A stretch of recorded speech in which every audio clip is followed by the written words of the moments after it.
Bumpy roads often lead to beautiful places, and that's the hope for this Louisville squad, that those tough challenges last weekend can lead to success moving forward. The move to Division I has created some more obstacles for the team to get past, but longtime head coach Dan Sheehan sees those obstacles as a way to get creative. And the fans here are excited because we've got one heck of a matchup tomorrow. Syracuse taking on Clemson, a battle of unranked teams, which is a bit of a surprise. Down south, football means everything, but you cannot forget about the food as well.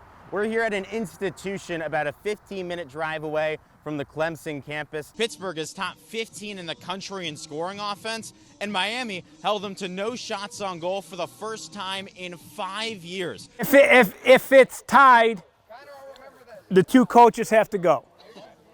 West Genesee boys soccer head coach Scott Fiello has a unique personality. Just always there's just something new every day, so you get like stories every single day, and it's just like, where do I even start? If there's anything I've learned from Scott, it's to keep it loose all the time, just not get too serious, and just the way Scott can communicate with the team, with parents, and it's kind of stuff behind the scenes that you really don't see on the field. 4 months ago, Fiello was diagnosed with stage 4 lymphoma, but he won't let that slow him down. There's going to be bumps in the road, and you just go through it, man. Like, what are you going to do, quit? You don't quit, you know what I mean? And while his treatment obviously makes an impact, you can't tell by Coach Fiello's energy, something that has been a trademark in his long career here in Central New York. Starbucks is right over there, man. Seriously, I get a medium latte before every practice, man. He makes it seem like nothing is going on at all. And at points, I kind of forget too. But then at the times I do remember, I'm like, oh my gosh, the amount he puts into this program and community, it's inspirational. And I think that's why he gets so much out of the community, out of his players, out of the families. It motivates us a ton. I think we're playing for something deeper than just our personal benefit. He's had to take practices off, but we don't stop that from hindering our development. We just come back stronger knowing that he's fighting for us. Perfect what we have to do. The Wildcats hope that this positive energy in the midst of a storybook season can lead them to glory in the playoffs. In Camillus, Adam Gotkin, NCC News.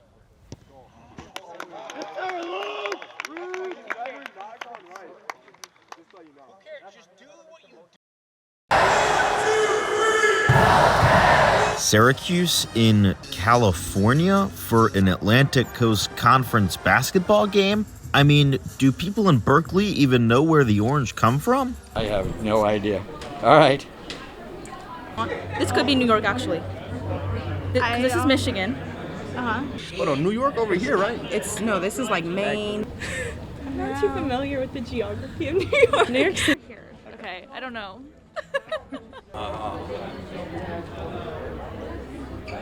Not knowing where your conference opponent is from truly shows the absurdity of realignment. I mean, we're in California right now for the Atlantic Coast Conference. This has all had an impact on the court as well. Teams have really struggled going from coast to coast, and it's pretty simple why. These players are still human. I was like, man, we here, we still here.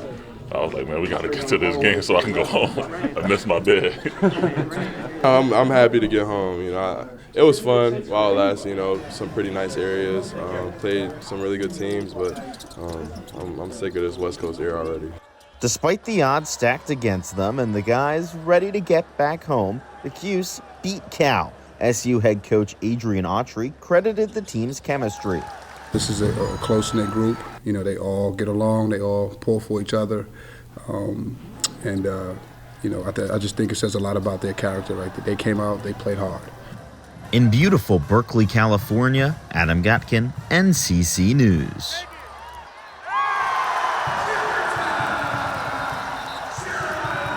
It was ugly against Boston College, but a win is a win and they survived. Last night, things were supposed to get somehow easier because Miami is that bad. The Hurricanes had won just one ACC game this year. It's a team that lost its head coach earlier in the season. In games like this, there is simply no option but to win. But this is Syracuse basketball in 2025, and it lost 91-84. So, with McCord and Co. gone, the Orange needed to bring in some new talent. Fortunately, that's where Fran Brown and his staff excel. The Cuse went out and grabbed its quarterback from the school that's produced 2 of the last 4 Heisman QB winners, LSU. The Baton Rouge native Ricky Collins is headed north after 2 seasons where he saw limited action in 4 games, but don't overlook this gunslinger. He was a top 15 quarterback out of high school and spent his true freshman year being mentored by none other than my favorite quarterback of all time, Jaden Daniels. We're just 11 days away from the start of the men's college lacrosse season, which means it's preseason poll time. Inside Lacrosse plays Syracuse at number 2 in its initial rankings. Through 2 games, things have gone about as perfect as possible for Gary Gates' team, but on Monday night, things were set to get a whole lot tougher. Number 2 Syracuse hosted its first ranked opponent of the season, number 16 Towson. Remember, the Orange beat the Tigers in the first round of the NCAA tournament last year, and this Towson team very good once again. The Tigers opened their season with a 1-goal loss against Johns Hopkins, who had just beaten Denver, who of course knocked out Syracuse last year, so Towson no slouch. You know who else is no slouch?